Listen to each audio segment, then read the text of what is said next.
नमस्कार, सत श्री अकाल, आदाब। एक बार फिर TFI हिंदी में आपका स्वागत है।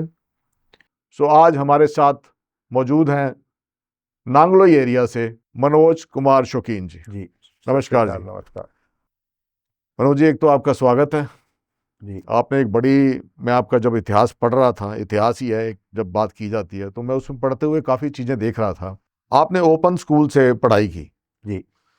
और ओपन स्कूल वाला बच्चा मेरे हिसाब से एक अपने आप में एक रोल मॉडल हो सकता है उन बच्चों के लिए जो आज पढ़ाई कर रहे होंगे। तो वो हो सकता है कि बंदा ओपन स्कूल से भी किसी ऐसे मुकाम पे पहुंच सकता है जहां वो देश की सेवा कर सके। तो मैंने इसको पॉजिटिव वे में चीज़ को लिया, ओपन स्कूल को भी, कि अगर आपके पास कोई कैपेबिलिटी है, एलिजिबिलिटी है, तो ये नहीं है कि ओपन स्कूल में आप कुछ कर नहीं सकते। आज जहां आप पहुंचे हैं तो वो ओपन स्कूल के जरिए पहुंचे हैं। सर, सबसे पहला तो मैं आपसे ये सवाल करूंगा कि आप 3 बार, नहीं, मैं पहले जी बता देता हूँ। जी, पहले मैंने रेगुलर स्कूल से ही पढ़ाई की थी, क्योंकि परिवार में मैं बड़ा था जी जिम्मेदारियां बहुत ज़्यादा थी। जी, तो मैं 12th उस टाइम पे इसलिए नहीं कर पाया कि मेरे को अपना जमींदारा भी करना था। मेरे फादर सर्विस करते थे और साथ में आप काम भी देख रहे थे, काम भी देख रहे थे, परिवार को देखने के लिए, क्योंकि आपने बताया कि पिता की मृत्यु हो चुकी थी। मैंने लगभग 15-16 साल की उम्र से अपने घर में काम करना संभालना शुरू कर दिया था, क्योंकि मैं सबसे बड़ा था। 5 भाई बहन हम, अच्छा, उनमें सबसे बड़ा मैं ही हूँ। फादर मेरे सर्विस करते थे तो मैं जमींदारा करता था, साथ में अच्छे गेम भी खेलता था और बाकी चीज़ें भी करता था। अब अगला क्वेश्चन आप पूछ सकते हैं। हाँ जी। आप 3 बार MLA रहे हैं और 2 बारी आप 2015 में और 2020 में आपने लूज किया था। आज आप जिस मुकाम पे पहुंचे हैं 2025 में, ये आम आदमी पार्टी की हार कही जाए, बीजेपी की जीत कही जाए, या मनोज कुमार जो थे उनके कामों को श्रेय दिया जाए? मैं आपको बताना चाहूँगा कि 1991 से मैं पार्टी से जुड़ा, उससे पहले स्वयंसेवक था। पहला चुनाव मैं 97 में लड़ा था जी, और मैं जब पार्षद बना था 1997 में, 1997 में मैं जब पार्षद बना तो नजफगढ़ जोन का चेयरमैन भी बना था। बाकी की MCD की कई सारी जिम्मेदारियां रही। 2002 में मैं चुनाव लूज कर गया कुछ वोटों से। उसके बाद में मैं 2006 में बीजेपी का जिलाध्यक्ष बना। 2008 में मुंडका से पार्टी ने मुझे टिकट दिया, तो 2008 में मैं मुंडका से चुनाव जीता। आपको किसी भी ऐसे समय पे जब पार्टी की पॉजिटिविटी चल रही हो, उसमें आपको जीतते हुए बहुत लोग मिल जाएंगे। बिल्कुल बिल्कुल। 2008 में हमारी सरकार नहीं बनी, फिर भी मैं 15,000 वोटों से वहाँ से जीता, मुंडका से। 2013 में पार्टी ने मुझे वो सीट बदल करके नांगलोई चुनाव लड़ा है। हमारी पार्टी की सरकार नहीं बनी, मैं नांगलोई से भी 2013 में जीता। मतलब ये पार्टी की इच्छा थी, आपकी इच्छा नहीं थी? ना, कुछ नहीं है। पार्टी जो काम देगी उसको ईमानदारी से करना। मेरी इच्छा है कि पूरे जीवन भर ईमानदारी से जो काम मैं कर सकता हूँ वो पूरा करता रहूं, जो संगठन देता रहे, जो मेरा परिवार देता रहे, जो मेरा समाज देता रहे। आपकी जो ईमानदारी है बाकियों से डिफरेंट है, क्योंकि किसी ने भी जो बात करता है वो तो ईमानदारी की बात करता है। आपकी ईमानदारी बाकियों से डिफरेंट कैसे हो सकती है? हो सकता है कुछ लोग कहने में इस्तेमाल करते हो, मैं व्यवहार में इस्तेमाल करता हूँ। तो आप महसूस करते हैं कि जो ईमानदारी है उसके ऊपर आप पूरा पैरा दे रहे हैं? पूरा पैरा देते हैं, और उसी की वजह आज मैं यहाँ पे हूँ। मैं आपका एक खाका देख रहा था, उसमें आपके ऊपर कोई भी आपराधिक मसला नहीं था जी। तो ये अपने आप में आपकी जो ईमानदारी वाला शब्द है वो उसको थोड़ा सा स्टैम्प लगा देता है जब ये वाली बात करते हैं तो। क्योंकि जब किसी से इंटरव्यू लेना होता है तो पूरा का पूरा खंगालना पड़ता है आपको, सारी उसकी दिनचर्या सब कुछ देखना पड़ता है, चीज़ें देखनी होती। तो सारी कुछ देखने के बाद जब मेरे को ये मसला आया, क्योंकि आज की डेट में बहुत कम लीडर होते हैं जिनके ऊपर कोई आपराधिक मसला ना हो, और मैं अब आपसे एक सिंपल सी बात करता हूँ। आज की डेट में एक मसला है नशे का, एक मसला है महिला सेफ्टी का, और तीसरा है बेरोजगारी का। ये 3 मसलों के ऊपर सबसे पहली बात तो मैं ये कहूँगा कि आज बच्चे पढ़ के जा रहे हैं।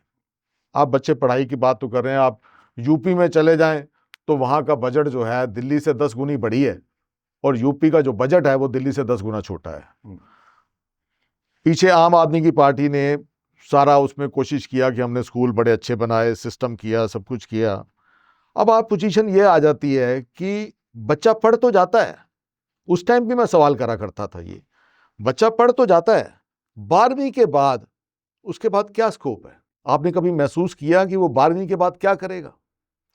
मैं आपको बताना चाहता हूँ कि जहाँ तक बात दिल्ली की है, क्योंकि मैं लंबे समय से दिल्ली की राजनीति में हूँ, आपने देखा होगा कि दिल्ली के अंदर बहुत सारी इलीगल चीज़ें, अनऑथराइज कॉलोनी को ले लो, झुग्गी झोपड़ी बस्तियों को ले लो, जी, और दिल्ली के ऊपर जो बोझ है वो पूरे देश से आकर के पड़ा हुआ है। बिल्कुल ठीक है। पॉपुलेशन इतनी भयंकर बढ़ती जा रही है, उसके ऊपर कंट्रोल नहीं है, रोक नहीं रहे हैं। और नई डेवलपमेंट कोई होगी हाँ, तो रोजगार भी मिलेगा, हाँ, नई डेवलपमेंट होगी तो एजुकेशन के लिए साधन भी बढ़ेंगे, हाँ। जब एजुकेशन के लिए साधन बढ़ेंगे तो रोजगार भी मिलेगा लोगों आज आप को। एमएलए हैं, हाँ, हो सकता है कल एमपी भी हूं, तब आप अपना एक एरिया आपका बड़ा हो सकता है। अब जैसे प्राइम मिनिस्टर लेवल पे आदमी पहुंचता है या किसी मिनिस्टर लेवल पे पहुंचता है, तो उसका जो सर्कल होता है वो हिंदुस्तान की सोचता है। जी आज आपने जो बात सोची, थोड़ा छोटा होकर सोची दिल्ली के बारे में, जी। कि यहाँ पर बाहर से लोग आए हुए हैं। बेसिकली कहने का मतलब है सिस्टम तो हर जगह खराब है ना। अगर आप ये बात कहते हैं कि एजुकेशन के बाद 12वीं के बाद क्या है, मैं कितनी कैब में सफर करता हूं, मैं कितने एजुकेटेड लोग देखता हूं जिन्होंने बीएससी ऑनर्स जैसी पढ़ाई की होती है, पर उनके पास जॉब नहीं होती, कैब चला रहे होते हैं। उसका कारण क्या है कि हमने, आप जितने कॉलेज देखेंगे, जितने एमबीए कॉलेज देखेंगे, सारे के सारे मिनिस्टर्स के हैं, सारे के सारे नेताओं के हैं। अब वैसे पहले क्या होता था कि आप बीएससी करते थे, बाकी चीजें करते थे, एमबीए करते थे, उसकी वैल्यू हुआ करती थी मार्केट में। मेरा जो फोकस है वो किस मिनिस्टर का क्या है, कौन सा कॉलेज है, मेडिकल कॉलेज जी, है, जी। मेरा फोकस दिल्ली वो पे तो है। आपने अपनी ईमानदारी से बात कर ली, क्लियर। मैं बता रहा हूँ जी, आपको, आप देखो एक बार पीछे जाओगे तो 1993 से पहले एमसीडी के इलेक्शन नहीं होते थे। ठीक है। 1993 में बहुत सालों के बाद दिल्ली में अपनी सरकार बनी, और उसके बाद एमसीडी के भी नहीं होते थे। 1997 में लगभग 10 साल कांग्रेस ने दिल्ली के अंदर ना निगम चुनाव होने दिए, ना असेंबली के चुनाव होने दिए।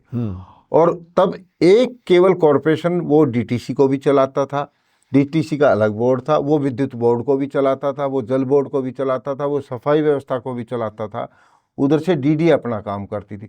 उस समय पे जो लॉस हुआ उसको भरने में हमें 5 साल लगे थे, जब 1993 में सरकार बनी बीजेपी की। ठीक है। 97 में मैं पार्षद बना था, काम होते थे बहुत तेजी से। दुर्भाग्य हमारा रहा कि उन 5 सालों के बाद दिल्ली में बीजेपी की सरकार नहीं बनी। कभी बीजेपी की सरकार रही कॉरपोरेशन में, कांग्रेस की दिल्ली में रही, कॉरपोरेशन में हम रहे, कांग्रेस दिल्ली में रही। उसके बाद में जब सौभाग्य से देश का सौभाग्य हुआ, आपने देखा होगा कि हमारे स्टेट जितने भी थे, जो जहाँ पर बीजेपी की सरकार थी वहाँ डेवलपमेंट हुआ बड़ी तेजी से, और दुर्भाग्य से यहाँ पर आम आदमी पार्टी की सरकार बन तो गई। आप एक बात को मान रहे हैं कि अगर एक एमसीडी एक जगह होती है, एमएल जो विधायक है, विधानसभा है, वो एक जगह होती है, एक के हाथ में होती है, तो इसका मतलब ये है कि देश का विकास तभी हो सकता है जब सब कुछ एक ही जगह पे आ जाएगा। मैं तो सब कुछ एक जगह पे आ जाएगा ये विषय नहीं है जी। विषय है काम करने का। जी। यहाँ पर जो पिछले 10 साल बर्बाद किए हैं वो केवल तू मैमे में आम आदमी पार्टी की सरकार ने जी। बर्बाद किए हैं। केंद्र साथ देता है, पहले भी देता, आज भी दे रहा है, आगे भी देगा जी। और देना भी चाहिए, क्योंकि वो बड़ा है, बड़ा भाई है। नहीं, स्टेट जब आपने छोटा है। कांग्रेस की बात की, हाँ। तो वो पक्षपाती थे क्या? नहीं, कांग्रेस ने पक्षपात नहीं किया, जी। मैं नहीं कह रहा ये। हाँ जी। लेकिन जब ये पिछले 10 साल हाँ। कांग्रेस ने एमसीडी के साथ पक्षपात किया था, हाँ जी। जब हम एमसीडी में होते थे, कांग्रेस की सरकार थी, लेकिन वहां पर तब भी काम नहीं हो पाए इतने। अब विषय आता है कि डेवलपमेंट एक डिपार्टमेंट या एक संस्था नहीं कर सकती, ये सामूहिक प्रयास होता है। जी। आज मान लो मैंने सड़कें बना दी, नालियां बना दी, लेकिन जो हमारा जो सीवर डिपार्टमेंट है वो ठीक से काम नहीं करेगा तो वो कल भरेंगी फिर टूटेंगी। दिल्ली के अंदर मूल समस्या जो है वो है पानी की निकासी की, ड्रेनेज सिस्टम की। हमारा ड्रेनेज सिस्टम पिछले 25-30 सालों में जो होना चाहिए था वो हुआ नहीं, पॉपुलेशन बढ़ी, उसकी वजह से दिल्ली के अंदर ये चीज़ें, ये दिक्कतें पैदा हुई। तो ये जो आप देख रहे हैं एनक्रोचमेंट जो है, ये जितना कुछ जा रहा है, ये इसी स्ट्रेटजी का पार्ट है जो दिल्ली में इस टाइम चल रहा है। बिल्कुल एक पार्ट है जहाँ पर एनक्रोचमेंट है। मैं कहता हूँ जहाँ हो रखी है। हम शुरुआत तो करें। दिल्ली अगर अच्छी बनानी है तो दिल्ली पे चलने के लिए रास्ते तो चाहिए। आपका दिल्ली के लिए कहना मुबारक है, पर एक बात आप समझिए, अगर दिल्ली में लोग बाहर से आ रहे हैं, हाँ, तो इसका मतलब भारत के लेवल पे जब आप सोचें तो वहां पर पोजीशन तो ठीक नहीं है ना। टोटल मिलाकर के देखें तो अगर बिहार में लोग वहीं उनको रोजी रोटी मिल जाती है, यही बात दिल्ली है। में नहीं आता। जी मैं आने वालों को दोष नहीं दे रहा जी। अगर दिल्ली में आ रहे हैं तो जो लोग आए उनके लिए यहाँ पे व्यवस्था होनी चाहिए। दिल्ली के अंदर पिछले आप ऑथोराइज तौर पे आप उनको वेलकम कर रहे हैं, अनऑथोराइज तौर पे उनको आप इग्नोर कर रहे हैं, क्योंकि जगह नहीं है। आज हमारा मास्टर प्लान पिछले 20-25 साल से लटका पड़ा है। दिल्ली का जो मास्टर प्लान आना था उसकी वजह से बहुत सारी चीजें हमारी सफर कर रही हैं। आप महसूस कीजिए, बेरोजगारी जो है इसी में से क्राइम पैदा होता है। हाँ, इसी में से। ठीक है। अब बेरोजगारी के लिए पोजीशन ये आ जाती है, आप ऑनलाइन बिजनेस को ही ले लीजिए। आज की डेट में पोजीशन ये है कि आम जो शॉप्स हैं वो सफर कर रही हैं ऑनलाइन के कारण, और ऑनलाइन वैसे ही है जैसे ईस्ट इंडिया कंपनी आई थी जी। धीरे धीरे उनका साम्राज्य फैलता जा रहा है, पोजीशन ये आती जा रही है, शॉप्स बंद हो रही हैं। अगर एक शॉप से 2 आदमी 3 लड़के फ्री हो रहे हैं, 3 लड़के फ्री होने के बाद पोजीशन ये आ जाएगी वो 3 लड़के कहाँ जाएंगे, और जब वो समाज में इस तरीके से जाएंगे तो क्राइम में आएंगे। फिर आप जैसे पिछले दिनों में आपने एक नशे के ऊपर पूरी मुहिम चलाई थी अपने इलाके में, तो बेसिकली ये नशा, ये ड्रग बिकने, ये बाकी चीज़ें, ये अपराधीकरण, ये इसी का है जब हम पॉलिसियां अपनी बनाने में नाकामयाब रहते हैं। क्योंकि जब हम बेरोजगारी के ऊपर काम नहीं करेंगे तो उसमें से बहुत सारी चीज़ें पैदा होती हैं। मैं आपको इसको 2 हिस्सों में बात करना चाहूँ इसके बारे में। बेरोजगारी की जहाँ तक बात है, आप मुझे एक व्यक्ति ऐसा बता दो जो तकनीकी शिक्षा जिसको आती हो, पढ़ा लिखा बेशक ना हो, कोई राजमिस्त्री खाली बैठा है, हाँ जी, कोई तरखान खाली बैठा है, हाँ जी, कोई मिस्त्री स्कूटर मैकेनिक खाली बैठा है, ठीक कह रहे हैं, कोई मोटर मैकेनिक खाली बैठा है। मैं सहमत हूँ आपसे। हमारे देश के अंदर जितनी तकनीकी शिक्षा पे जोर देना चाहिए था जी, वो नहीं दिया गया। हाँ, आज शुरुआत की है मोदी जी ने, PMKY सेंटर हमारे खोल करके उसके अंदर तकनीकी शिक्षा देते हैं। तो वो चीजें इसको लाइन पे लेकर के आने में जो समय लग रहा है वो लग रहा है, लेकिन आने वाले समय में इन समस्याओं का समाधान। आपने एक सिस्टम देखा होगा कि ऊबर है, ऊबर एक फॉरेन कंपनी है। मैंने ऊबर को बहुत स्टडी किया है। आज की डेट में ऊबर जैसी कंपनी जिसके पास अपनी गाड़ी नहीं है, अपना ड्राइवर नहीं है, अपना पेट्रोल नहीं है, सिर्फ वो सिस्टम चला रही है, और उस सिस्टम में वो ड्राइवर से 25% 30% लेती है। एक सुविधा प्रोवाइड कर रही है उसको काम देने की। मैं उसको क्रिटिसाइज नहीं कर रहा, पर मेरे कहने का मतलब है ये काम सरकारें भी तो कर सकती थी। एक फॉरेन कंपनी आके जब 25-30% हमारा ले जाती है, दूसरी तरफ जब हम कहते हैं कि स्वदेशी को लगाओ, आप RSS से जुड़े रहे हैं, उन्होंने भी स्वदेशी की बात की है। जब हम स्वदेशी पे बात आ जाते हैं तो ऐसी कंपनी जो बाहर से आती है, जिसकी अपनी कार नहीं, अपना पेट्रोल नहीं, अपना ड्राइवर नहीं, और वो देश का 25-30% लगातार ड्राइवर से ले लेती है। तकनीकी शिक्षा जिसने ली है वो उसको कभी भी कोई बेरोजगार नहीं होगा। उसमें ये ऊबर वाला भी आ गया, जोमेटो भी आ गया, ये एक लाइन पे चले हैं। इसी तरह से नीचे लेवल पे भी हमें तकनीकी शिक्षा को बढ़ावा देना पड़ेगा, बजाय इसके कि हम ग्रेजुएशन पोस्ट ग्रेजुएशन ये दे करके बच्चों को छोड़े। आपको नहीं लगता ये जो ग्रेजुएशन पोस्ट ग्रेजुएशन जो मेरे को लगती है, ये शादी करवाने के लिए तो ठीक है, शादी करने के लिए, बाकी अगर आप लेके चलें तो पढ़ाई आज की डेट में MA के बाद तो शुरू हो रही है। अगर आप उस लेके चलें किसी लेवल पे, हाँ, तो उसमें अगर आप लेके चलते हैं तो आप इन पॉलिसियों को क्यों नहीं लाते जिसमें 10वीं से ही बच्चे को इंटरेस्ट जान लिया जाए। तारे ज़मीन जैसी पिक्चर आती है, हम बड़ा अप्रिशिएट करते हैं उस पिक्चर को। 3 इडियट जैसी मूवी आती है, हमारे को बहुत पसंद आती है। हम लोग बच्चों के इंटरेस्ट को शुरू से क्यों नहीं पकड़ते, जिस इंटरेस्ट को पकड़ लें और उस बच्चे को उस राह पे डाल दें। आज 12वीं के बाद माँ बाप ये समझते हैं कि इसके 93% नंबर आए हैं, 94% नंबर आए हैं। फिर उसके बाद, क्योंकि मैं काउंसलिंग करता रहा हूँ तो मैंने देखा है वो बड़े खुश होते हैं। उसके बाद उनको एडमिशन नहीं मिलती, फिर वो जाते हैं MBA के BBA के कॉलेज में, दूसरे कॉलेज में जहाँ पे पेड सीट होती है, 3 लाख 4 लाख। उनको ऐसे लगता है शायद जैसे ही ये डिग्री करेगा तो नौकरी बाहर पड़ी होगी। और ऐसे अगर आप गूगल करके देखेंगे तो आपको पता चलेगा कि बेरोजगारी का स्तर जो है पढ़े लिखे लोगों का ज्यादा है। आप एक छोटा सा एक एग्जाम्पल ले लीजिए। IS है जी, कोई इसके बारे में बोलता नहीं है। आप जाइए मुखर्जी नगर, पूरे हब बना हुआ है, राजेंद्र नगर जाइए, पूरा हब बना हुआ है। कारण क्या है? 15 लाख 20 लाख बच्चा जो है पेपर देता है, 800 बच्चे सिलेक्ट होते हैं। इसका मानता हूँ। टफ कंपटीशन को आप चेक कीजिए। हम्म। वहां जो पोहा बेचता था ना, जो तकनीक की आप बात कर रहे हैं, उसने 2 फ्लैट ले लिए। जो वो चाय बेचता था ना, वो आज कोठी उसने वाला ले हो लिया। गया। हमारी इस पॉलिसियों में आप एक बात है, जिस प्राइम मिनिस्टर की आप बात करते हैं वो हमारे भी हैं, उनको मन की बात में इन बच्चों को डाइवर्ट नहीं करना चाहिए। मैं आपको बताना चाहूँगा कि वो विषय जो है वो बड़ी अच्छे तरीके से बच्चों को समझाने की भी करते हैं, और ये विषय कहीं ना कहीं उन्होंने रखा भी होगा। आप जैसा बच्चा ओपन स्कूल से MLA बन जाता है। नहीं, मैं बता रहा हाँ था, जी। मैं बता रहा हूँ 1993 से 98 के बीच में हमारी सरकार थी। हमने NSIT खोला, जो यूनिवर्सिटी की तरह से काम कर रहा है टेक्निकल एजुकेशन में, Netaji Subhash institute of technology Dwarka में। हमने एक इंजीनियरिंग कॉलेज खोला शाहबाद दौलतपुर में। उसके बाद कोई नया खुला हो तो बता दो। कितने साल हो गए? 98 से आज 2025 आ गया, एक भी नया नहीं खोला। दिल्ली यूनिवर्सिटी होती थी, अगर IP यूनिवर्सिटी, इंद्रप्रस्थ यूनिवर्सिटी की स्थापना किसी ने की तो हमारी सरकार ने की थी 1993 से 98 के बीच में। उसके बाद कोई नई यूनिवर्सिटी किसी भी गवर्नमेंट ने बनाई हो, सेंट्रल में के कांग्रेस की सरकार रही, दिल्ली में कांग्रेस की सरकार रही, नहीं बनाई। सोच नहीं है हमारी। सोच केवल ये नहीं है कि सत्ता में आना, हमारी सोच है कि सत्ता में आकर के हमारा राष्ट्र, हमारा देश, हमारी दिल्ली जो होनी चाहिए, जिसकी पहचान जो सब जाने, वो कोशिश है हमारी कि हम उस लक्ष्य को पूरा करें। दिल्ली में हमारा जो 27 साल का गैप हुआ, वो गैप ने दिल्ली को पिछड़ा बना दिया। वो केवल वोट बैंक की राजनीति करते रहे, उन्होंने दिल्ली के बारे में कभी चिंता नहीं की।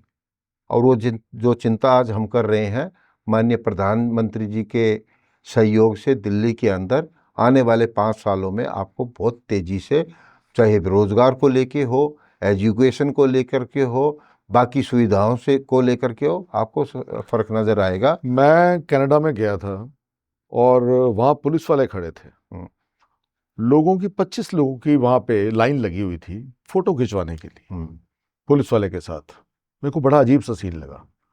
ये सीन हमारे को दिल्ली में नहीं मिलता। नहीं मिलता। कोई फोटो खिंचवाना तो दूर, साथ में नजर मिलाते हुए भी डरता है।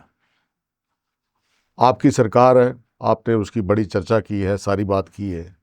लोगों के मन में पिछले दिनों में भी मैंने बात की थी, खाकी कोट, काला कोट और ये सफेद कोट, ये तीनों सिस्टम जो है, आप कभी चेक करके देखिए, लोग भय में हैं। भय में।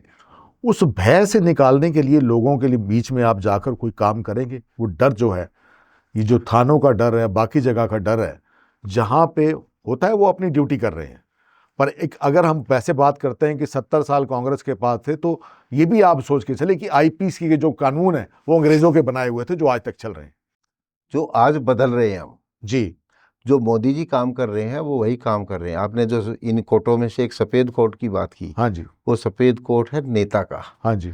और वो सफेद के अंदर जो सुधार मोदी जी लेकर के आए हैं, भारतीय जनता पार्टी जो लेकर के आई है, 15 साल के अंदर केंद्र सरकार के ऊपर एक रत्ती भर कोई भ्रष्टाचार का आरोप कोई बोल नहीं पाया है। और हमारी सरकारें जहाँ जहाँ हैं, हम कोशिश कर रहे हैं, और वही एक तरीका है। आज आप पता करोगे, लगेगा पहले कौन कैसे करके सेटिंग करके SHO लगता था, सब जानते हैं। आज कोई आप किसी डिपार्टमेंट, किसी भी पुलिस वाले से पूछोगे, हमने भ्रष्टाचार को ख़त्म करने की वो रास्ते बंद किए हैं। जब हम वो रास्ते बंद करेंगे तो नीचे डर फैलेगा, उसको डर होगा। और वही जैसे आपने अभी थोड़ी देर पहले ड्रग्स को लेकर के विषय पे बात शुरू की थी, अधूरी रहेगी। हाँ जी। मैंने उसके ऊपर काम करना शुरू किया। मुझे शिकायत मिली कि यहाँ पर ड्रग्स बिक रहा है, मुझे शिकायत मिली यहाँ पर जो है ना सट्टा खेल रहे हैं। मैंने उसकी शिकायत SHO को की, वहाँ के बीट कांस्टेबल को की, और उसके बाद में एक बार मैंने फिर दोबारा से की, फिर 3 बार की, चौथी बार अब कल ही मैं बात कर रहा था, मैं कहा भैया वहाँ पे ये काम गलत हो रहा है, एसएचओ को मैंने फ़ोन किया। कहने लगा देखता हूँ, होना तो नहीं चाहिए, मेरी जानकारी में नहीं है। मैं कहा आपका बीट कांस्टेबल जो है उसकी जानकारी के बगैर वहाँ कोई सांस भी नहीं ले सकता। एक गुजरात मॉडल की बातचीत होती है हिंदुस्तान के अंदर बहुत ज़्यादा। गुजरात में आपको पता है शराबबंदी है, आपने भी नशे पे बात की है। जिस मॉडल को हम पूरे देश में अपनाना चाहते थे उस मॉडल में ये शराब भी थी, क्योंकि शराब जो है बेसिकली इसी से इकोनॉमी चलती है। लोगों के दिमाग में पेट्रोल और शराब ऐसी चीजें हैं। हाँ। पर एक स्टेट ऐसी है जहां पे हम शराबबंदी लेके चलते हैं, वो स्टेट ग्रो भी करती है, पर वो वाली पॉलिसी हम बाकी देश में इंप्लीमेंट नहीं करना चाहते। क्यों? नहीं, ये विषय क्योंकि मोदी जी जब वहां पे थे उन्होंने स्ट्रेटेजी बनाई, आज भी और बना करके काम किया। वो उसके ऊपर उन्होंने जो रेवेन्यू कहाँ से कलेक्ट करना है, किस चीज़ को बंद करना है, और वहाँ पे भी आप जाओगे तो ऐसा नहीं है चाहे 5 स्टार होटल में है या किसी के घर में फंक्शन है तो लाइसेंस मिलता है, बनता है, वो खुली कोई नहीं बेच सकता। ये सिस्टम, तो ये पॉलिसी तो और जगह भी आ सकती है, जो लाना चाहे। दिल्ली के अंदर जो पॉलिसी आई थी पीछे, वो किस तरह की पॉलिसी आई थी जी? वो केवल मतलब by one get one free, by one get one free, और उसी के साथ साथ कमीशन कितना जो है उनको डीलरों को दे रहे थे, L1 वालों को कितना दे रहे थे। वो रेवेन्यू बजाय इसके कि सरकार के पास आता है, यहाँ डेवलपमेंट होती, वो अंडर द टेबल खुद लेकर के बैठ गए। तो हम कोई भी चीज़ करेंगे, कोई भी काम करेंगे, बहुत बहुत सोच समझ करके आने वाले समय में अच्छी दिल्ली बने उसको लेकर के हम करेंगे। आप कॉरपोरेटर थे जी, और उसके बाद आपके मन में एक भावनाएं आती हैं। कई बार मैं महसूस करता हूँ ये मेरे प्रेरोगेटिव्स में नहीं आता, ये मेरी पावर्स में नहीं आता। तो जब पावर्स में नहीं आता आदमी एमएलए बनने की कोशिश करता है कि उसके पास पावर ज़्यादा है। आज कभी आपके मन में आता है कि एमपी के पास पावर ज़्यादा है? मेरे मन में ये कभी भी नहीं आता जी। मैं जब विधायक नहीं भी रहा, हाँ जी, तो भी मुझे ये नहीं लगा कि भाई मैं विधायक नहीं हूं तो मैं कुछ नहीं कर सकता हूँ। हाँ जी। एक साधारण आदमी भी सब कुछ कर सकता है, और चुने जाने के बाद तो उसको और ताकत मिल जाती है। उसको कोई मुख्यमंत्री, मंत्री या ऊपर एमपी बनने की आवश्यकता नहीं है। मैंने ये बात इसलिए की है कि जब आप पार्लियामेंट में होते हैं, मैं एक छोटा सा एग्जांपल आपको दे रहा हूँ। मोबाइल के अंदर आप हाउस टैक्स आपने भरना, एक टक करके आपने बटन दबाया, चला गया। आपने एयरटेल का बटन दबाया, चला गया। आपने कोई चीज पे करनी है 2 मिनट में चली जाएगी। पे हो जाता। कोई ऐसा बटन आपके पास है जिसमें आप बटन दबाओ और आपकी पेंशन घर आ जाए? कोई ऐसा बटन आपके पास है कि जो सरकारी कोई स्कीम है? क्योंकि वही आधार कार्ड जब पैसे लेने होते हैं तो फेल हो जाता है, फिर आपके पास एसडीएम के पास जाना पड़ता है, सर्टिफिकेट लगाना पड़ता है। ये समस्या है लोगों की जिसको आपको एड्रेस करना चाहिए। आपको जी, आपने ये बहुत अच्छा विषय लिया है। आपको याद होगा कि जो जनधन योजना और जो दूसरे जो गरीबों को जो लाभ मिलता है, वो मोदी जी एक बटन दबाते हैं और उनके अकाउंट में पैसे चले जाते हैं। तो ये चीज़ों के ऊपर काम करना शुरू किया है, जो आज से पहले चीज़ें होनी चाहिए थी। आपने बहुत अच्छा विषय ये रखा है कि पेंशन का पैसा ज़रूरतमंद को समय पे मिल जाए और उसके अकाउंट में चला जाए। हम इन कामों को बिल्कुल जड़ से शुरू कर रहे हैं, और इन 5 सालों के अंदर आपको इसका परिणाम नजर आएगा, ये आपसे उम्मीद कर सकते हैं। 100%। और ड्रग्स के ऊपर भी मैंने कहा ना, मैं खुद गया फिर, और खुद जा करके जब वो वहाँ पर जो धंधा कर रहे थे उनको पकड़ा, उनको पकड़ करके एसएचओ को, डिपार्टमेंट को वहाँ पे बुलाया। तो एसएचओ, जैसे मैंने बताया, अभी मैं कल कह रहा था, जब कानून अपना काम नहीं करेगा तो अपनी सेफ्टी के लिए, अपने यहाँ पे करने के लिए अगर कोई इस तरह का काम करना पड़ेगा, मैं अपने स्वार्थ में तो कर नहीं रहा। बच्चे बर्बाद हो रहे हैं, छोटे बच्चे बर्बाद हो रहे हैं, ड्रग्स की तरफ जा रहे हैं। अगर मैं उसको रोकने के लिए अगर कानून हाथ में लेता हूं तो मुझे कोई दुख नहीं है इस बात के लिए, क्योंकि मैं सही दिशा में काम कर रहा हूँ। बाहर के देशों में ना 2 चीज़ें बड़ी होती हैं। आपने कभी देखा होगा कि जितने भी फॉरेनर्स होते हैं ये मनाली में, धर्मशाला में घूम रहे होते हैं, क्योंकि वहाँ से वो $1 के यहाँ आके उनको 65 रुपये मिल जाते हैं। अपनी ज़िंदगी को वो एंजॉय करते हैं, इस करके करते हैं क्योंकि उनका बचपन, स्कूलिंग और उनकी बुढ़ापा, जो मेडिकल फैसिलिटी है, वो दोनों फ्री होती हैं।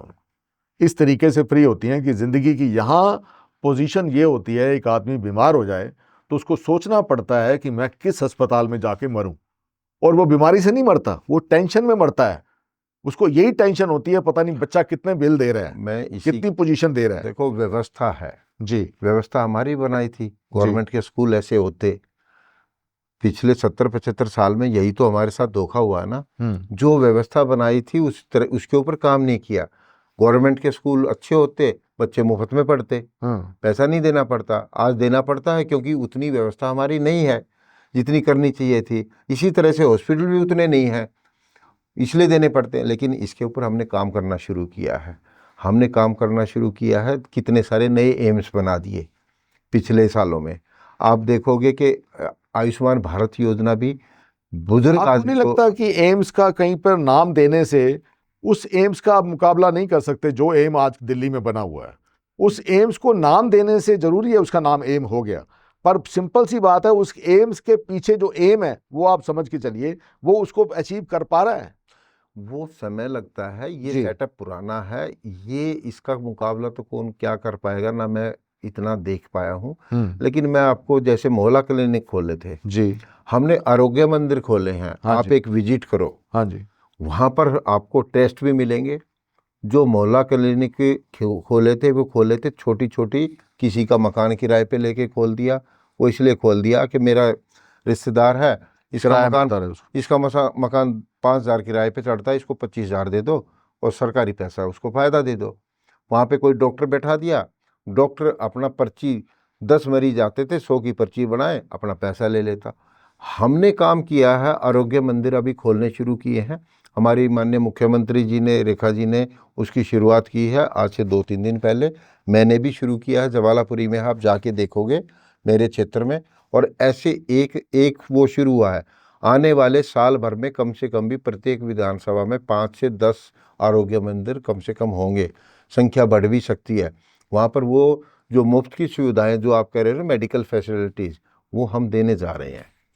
आपकी कोशिश है कि जितनी अनऑथोराइज कंस्ट्रक्शन है और जो सस्पेक्टेड लोग हैं वो दिल्ली से बाहर जाएं, ताकि दिल्ली को आप विकसित बना सकें। नहीं, दिल्ली से बाहर जाने की नहीं कह रहा मैं।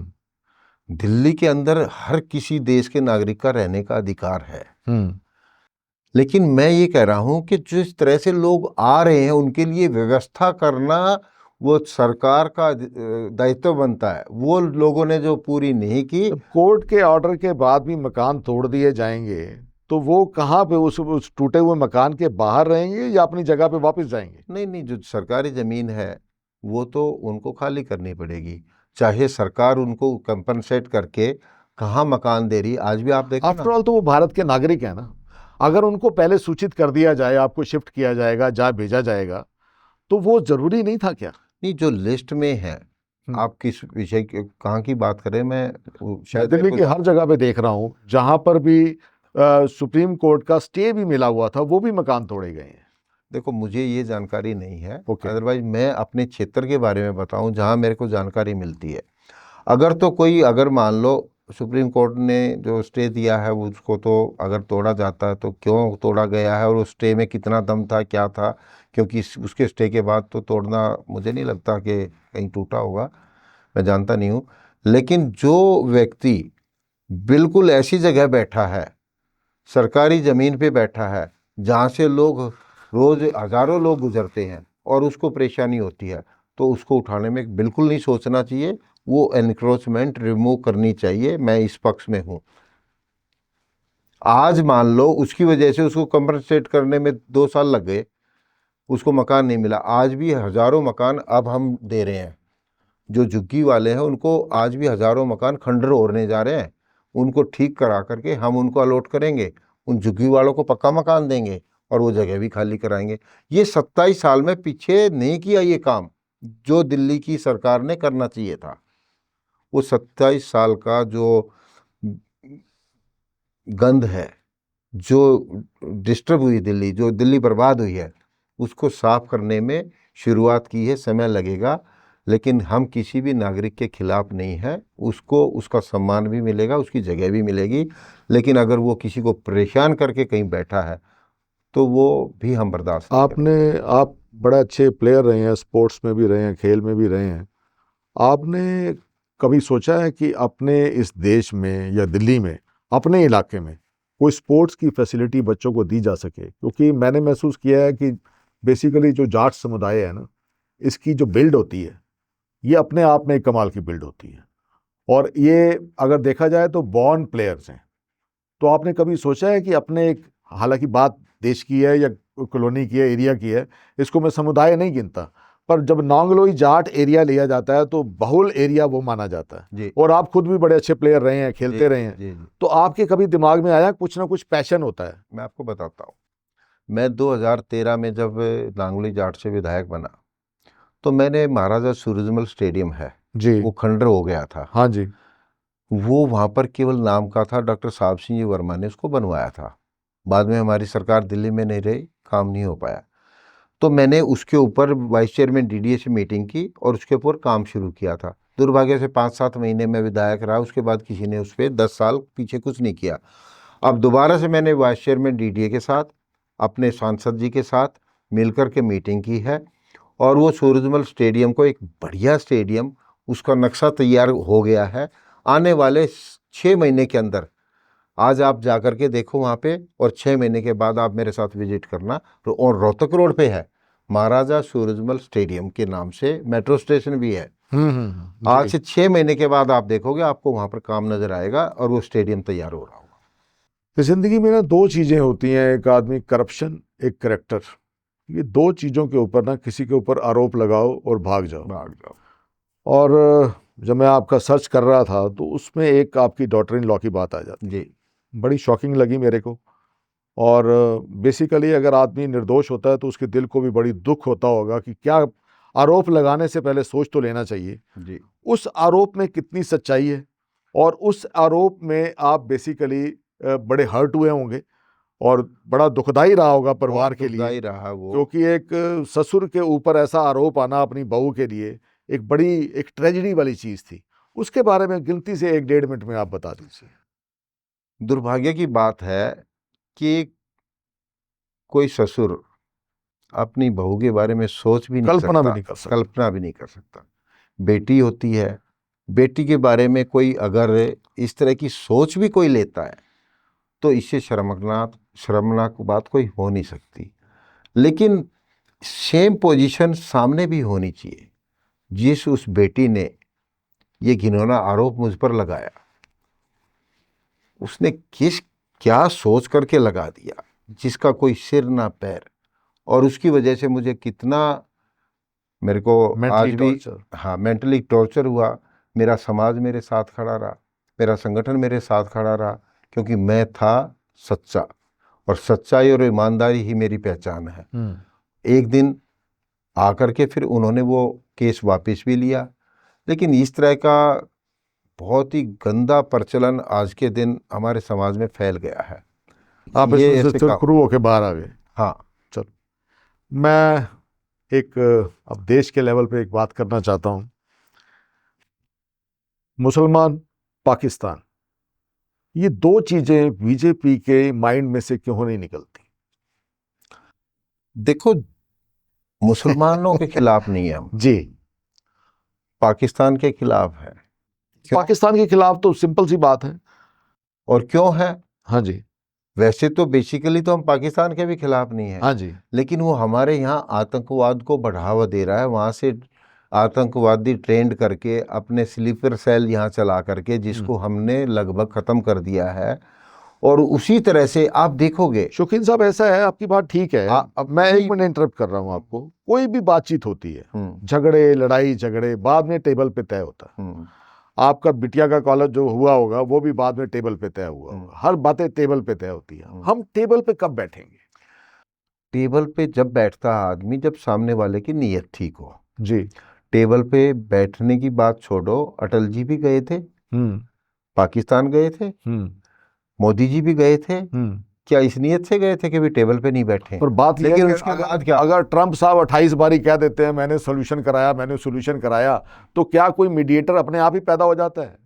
वो अपने अपनी सोच है, अपने कुछ लोग होते हैं जो अपना श्रेय लेने के चक्कर में लगे रहते हैं। लेकिन हमारे प्रधानमंत्री जी वो काम करने में विश्वास रखते हैं और सम्मान के साथ आँख में आँख डाल करके सामने को भी समझते हैं और सामने वाले को समझाते भी हैं। दोनों काम वो करते हैं।